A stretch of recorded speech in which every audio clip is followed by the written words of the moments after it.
ভগবদ গীতা আর ভাগবতম দুটো সেম নয়, কিন্তু অনেকে ভগবদ গীতা আর ভাগবতমকে সেম মনে করে।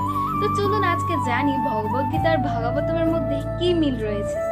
হরে কৃষ্ণা।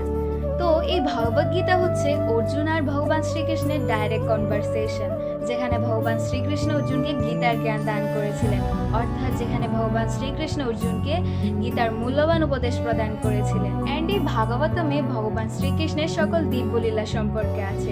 এটাকে ভক্তির highest level pure love of god বলা হয়। এখন এই দুটির মধ্যে এটাই পার্থক্য যে ভগবদ গীতায় ভগবান শ্রীকৃষ্ণের দেওয়া উপদেশ রয়েছে আর ভাগবতমে ভগবানের সকল দিব্যলীলা সম্পর্কে রয়েছে। তো এই দুটি হচ্ছে একই জার্নি, দুটি স্টেপ। প্রথমে ভগবদ গীতা থেকে জ্ঞান, পরে ভাগবতম থেকে কৃষ্ণ প্রেম লাভ। তো আমাদের অবশ্যই প্রথমে ভগবদ গীতা পড়তে হবে, কেননা ভগবদ গীতা আমাদের জীবনে চলার জ্ঞান প্রদান করে, আর এই ভাগবতম আমাদেরকে কি করে ভগবান পর্যন্ত পৌঁছাবো তার উপদেশ প্রদান করে। হরে কৃষ্ণা।